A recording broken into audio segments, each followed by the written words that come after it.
Welcome to Marco AO Vlog. Ngayon, maglalaba tayo. Usually kasi, ginagawa ko to ng madaling araw. Pag uwi ko ng trabaho, diretso laba na ako para, kinabukasan, gagala ako. Kaso, hindi ko nagawa ngayon, kaya hindi ako makapag-content. Kaya ito content natin ngayon, maglalaba. Since yung mga apron, tigasalo ng dumi at mga mantika, linalagay ko muna dito. Tubig na may ganito. Bleach. Nagdi-discolor siya pero mas okay na yun kaysa mabaho.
So yun, habang naglalaba, iniwanan na natin yung linalaban natin. Pumunta tayo doon sa malapit na kainan dito.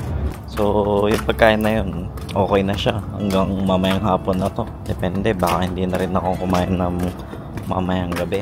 Then regarding sa araw ko, ngayon, bali matutulog na naman ako or manonood ng kung ano-ano. And then after ko magsampay ulit, kasi 'di ba nagsalang ulit ako ng mga blocks na damit. Then ewan ko kung makakagala ako ngayon kasi usually pag day off kong ganito, itutulog ko, ipapahinga ko. Kaso yun nga lang, hindi ako nakapaglaban ng madaling araw kasi. So yun muna yung vlog natin. Thank you.